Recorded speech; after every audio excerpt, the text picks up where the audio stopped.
Bismillahirrahmanirrahim. Par suite de la formation de Constantine, d'aider les enseignantes universitaires nouvellement recrutées, je vais vous présenter cette vidéo qui vous donnera une brève description de mon cours, intitulé Logique et fondamentaux informatiques. Je suis Mariam Khalifa, enseignante à l'université de Qasdi Merbah Ouargla.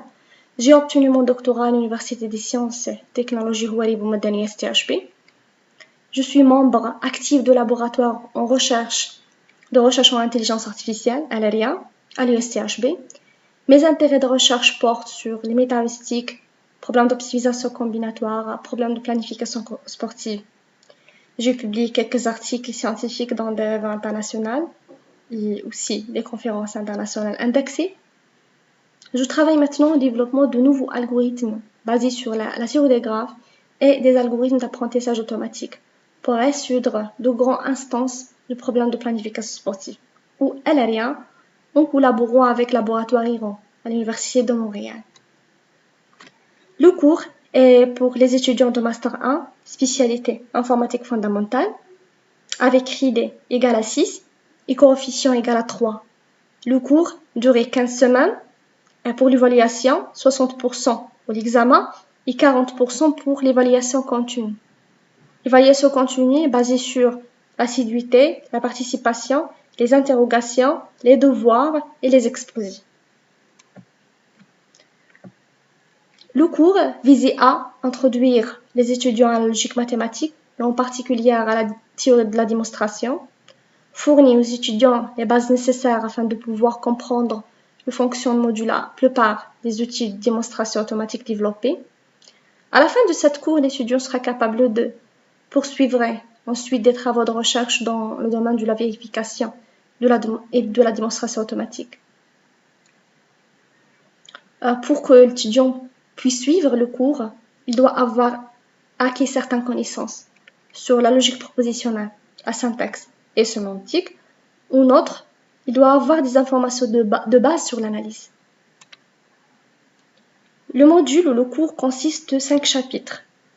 Nous commençons par les théories d'ensemble, après logique de premier ordre, ensuite les automates. Dans le 4e chapitre, nous allons aller aux machines de Turing.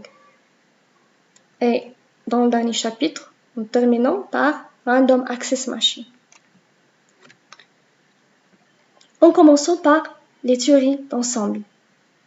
Un ensemble est une collection d'objets.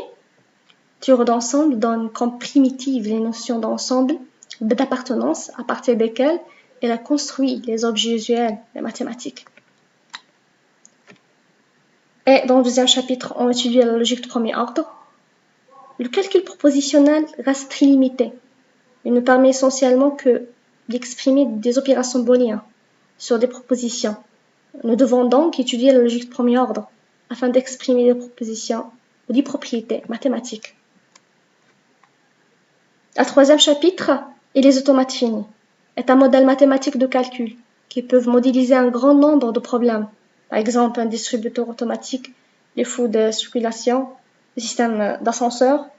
Aussi, il est très utile dans la résolution de certains problèmes informatiques, comme les problèmes de recherche chaîne de caractères dans un texte.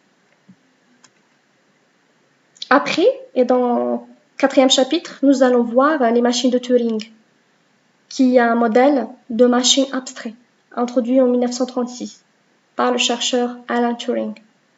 Le modèle le plus simple que l'on puisse concevoir, qui satisfait aux critères informels mais universels, qui caractérise un algorithme.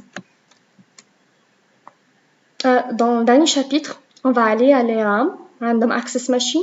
Les machines de Turing ne permettent pas l'accès à un élément en temps constant, par exemple l'accès à un élément dans un tableau. Les machines RAM, Random Access Machine, ou machines à accès aléatoire, sont un modèle de calcul plus proche de la machine réelle. Je touche maintenant à la fin de ma présentation. Je veux montrer quelques références qui peuvent vous aider à comprendre en profondeur le cours.